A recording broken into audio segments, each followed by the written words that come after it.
In তুবদুস সাদাকাতি ফানি'ম্মাহি, যদি তোমরা প্রকাশ্যে দান সদকা করো, দান খয়রাত করো, ফানি'ম্মাহি, এটা তোমাদের জন্য ভালো। প্রকাশ্যে যদি তোমরা দান করো, এটা তোমাদের জন্য ভালো। এখন প্রকাশ্যে আপনি কেন দান করবেন? প্রকাশ্য দান করার একমাত্র 1 নম্বর নিয়ত রাখতে হবে আমি আল্লাহকে খুশি করার জন্য।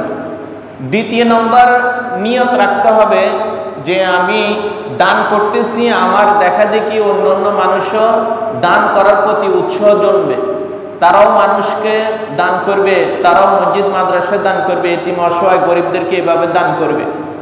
তাহলে আপনার আপনি দান করার দ্বারা কারণে আরো 10 জনে উৎসাহিত হয়েছে।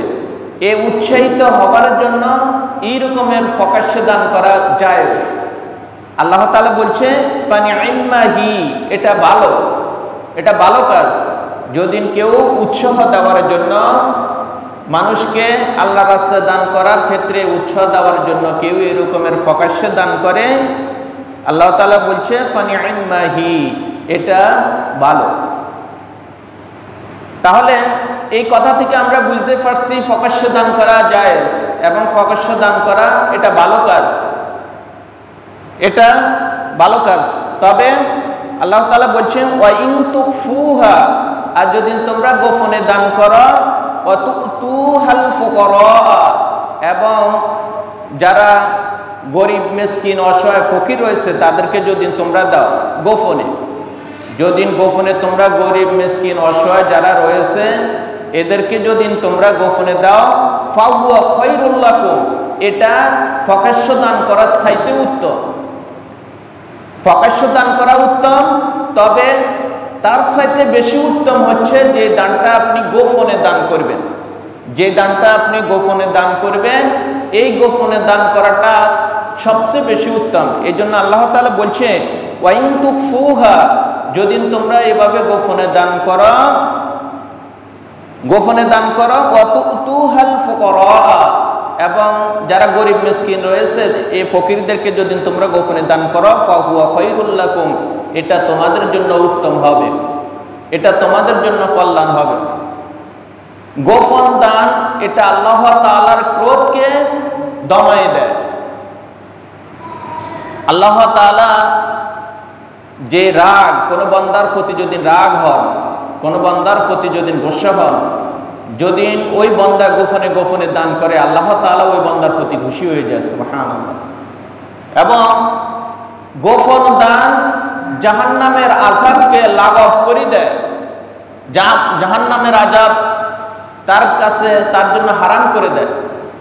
এই জন্য যারা গোপনে দান করবে, আল্লাহ তাআলা তাদের জন্য জাহান্নামের আযাবকে, জাহান্নামের শাস্তিকে তাদের জন্য বন্ধ করে দিবেন, তাদের জন্য জাহান্নামের আযাব হবে না। আল্লাহ তাআলা 3 ব্যক্তি আল্লাহ তাআলার নিকট খুবই প্রিয়। এদের মধ্যে 1 নম্বর হচ্ছে যারা রাত্রে উঠি কোরআন তেলাওয়াত করে, এই ব্যক্তি আল্লাহ তাআলার নিকট খুবই প্রিয়।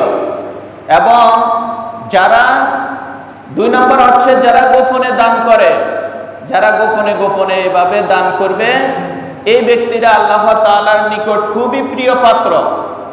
গোপনে দান করা ব্যক্তি আল্লাহ তাআলার নিকট খুবই প্রিয় পাত্র।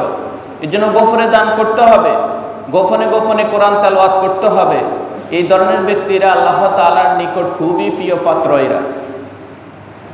আবার 3 ধরনের ব্যক্তি আছে যারা আল্লাহ তাআলার নিকট অপ্রিয়, আল্লাহ তাআলা এদেরকে পছন্দ করেন না।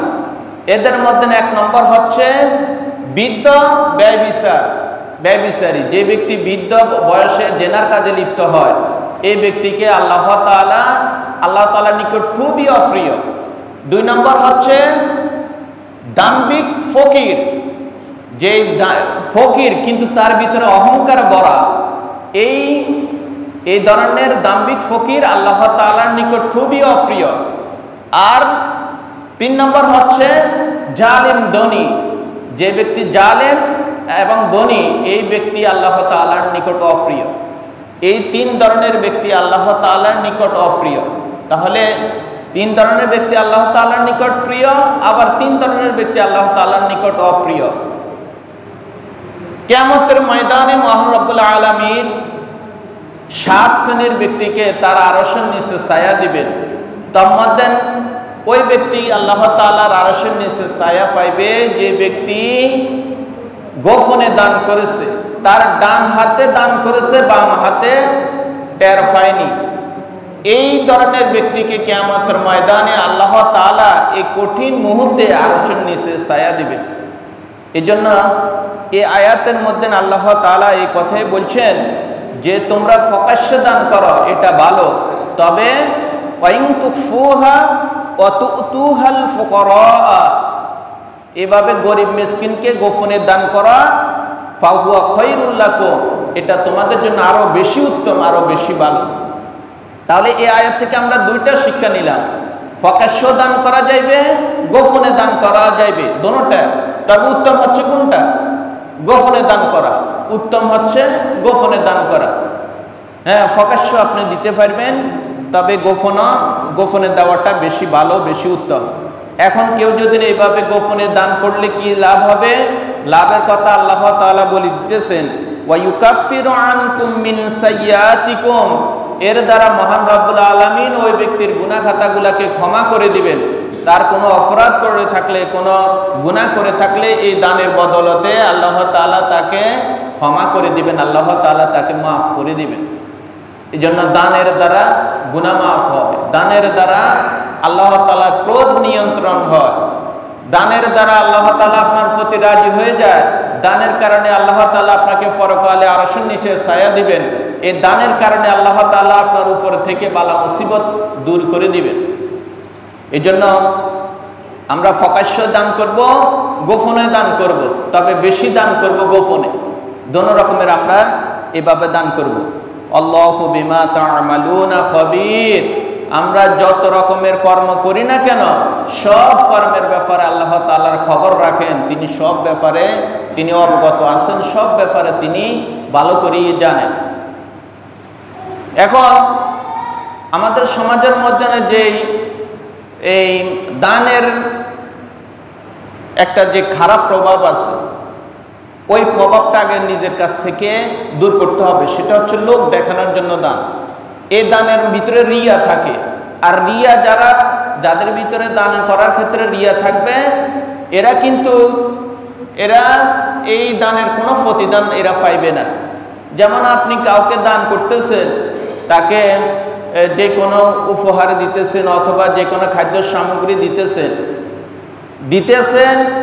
একজনকে 10 জনে মিলে ছবি উঠাইতেছে, ভিডিও করতেছে, এটা ফেসবুকে ছাড়তেছে এবং হাজার হাজার মানুষকে এভাবে দেখাইতেছে। এইভাবে একজনকে হেনস্থা করা, ছোট করা, বা যাকে দান করা হয়েছে তাকে মানুষের নিকটে এভাবে প্রকাশ করা, এই রকমের লৌকিকতা দান আল্লাহ তাআলার নিকট গ্রহণযোগ্য হবে না। এখন আমরা এই রকমের করতেছি, এই রকমের করা যাবে না।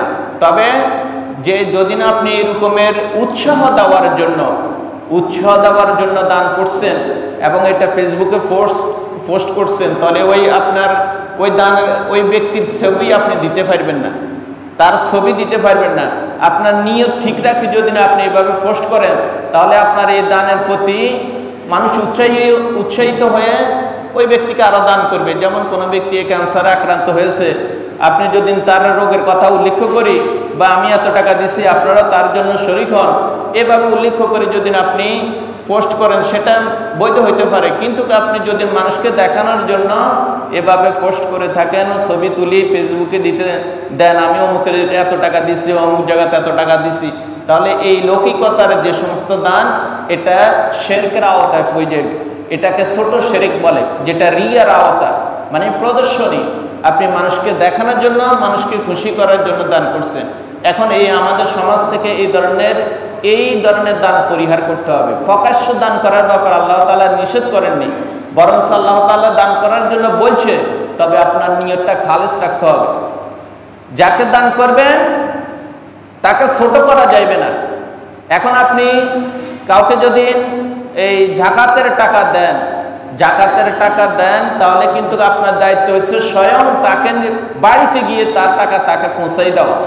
আপনার কাছে আসবে, আপনার কাছে ধর্ণা দিবে, তারপর আপনি জাকাতের টাকা দিবেন। এই রকমের শরীয়ত অনুমোদন দেয় না।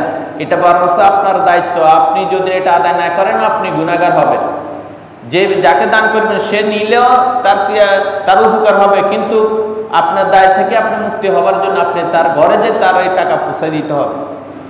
এখন আমরা যে সমস্ত দান খয়রাত করি, এই দান খয়রাতের ক্ষেত্রে বিশেষ করে জাকাত এবং ফিতরা বা এই সমস্ত এগুলা কোনো অমুশরিক, মানে যেগুলো যারা মুশরিক এই বা অমুসলিম, এদেরকে এই সমস্ত টাকা দেওয়া যাবে না। তবে মানবিক খাতিরে আপনি তাদেরকে দান করতে পারেন। যেমন কোনো হিন্দু যদি না আপনার প্রতিবেশী সেই এরকম মারাত্মক রোগে আক্রান্ত হয়েছে, তাকে ইসলামের দিকে আকৃষ্ট করার জন্য, তাকে ইসলামের সুশীতল ছায়ার দিকে আহ্বান করার জন্য, উৎসাহ দেওয়ার জন্য আপনি যদি তাকে মানবিক দৃষ্টিকোণ থেকে সাহায্য সহযোগিতা করেন, সেটা বৈধ, সেটা জায়েজ। কিন্তু আপনার উপর যেটা ফরজ, যেটা ওয়াজিব, ওই ধরনের দান আপনি অমুসলিমদেরকে করতে পারবেন না। মানে জাকাতের টাকা, ফিতরার টাকা, এই ধরনের মানতের টাকা, এগুলা আপনি কাফের মুশরিকদের দিতে পারবেন না। কোনগুলা দিতে পারবেন? যেগুলা মানবিক দৃষ্টিকোণ থেকে আপনি দান করতেছেন বা তাকে ইসলামের দিকে আকৃষ্ট করার জন্য আপনি দান করতেছেন, ওই ধরনের দানের ক্ষেত্রে আপনি কাফের মুশরিকদেরকে এভাবে দিতে পারবেন। তবে এই যারা মুসলিম রাষ্ট্রের মধ্যে বসবাস করে যে সমস্ত কাফেররা জিম্মি অবস্থায় থাকে, এই জিম্মি অবস্থায় এই ধরনের কাফেরদেরকে আপনি দিতে পারবেন।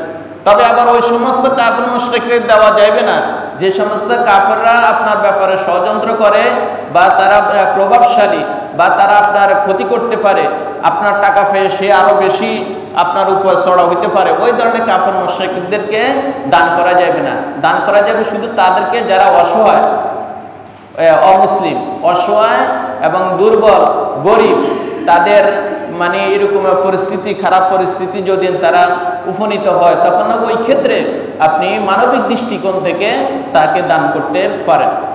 তাহলে আজকের আলোচনা থেকে আমরা যে জিনিসটা শিখলাম সেটা হচ্ছে, আমরা যা দান করব আল্লাহ তাআলার খুশির জন্য দান করব, এবং আমরা যা কিছু মানত করব আল্লাহ তাআলার খুশি করার জন্য তার নামে মানত করব।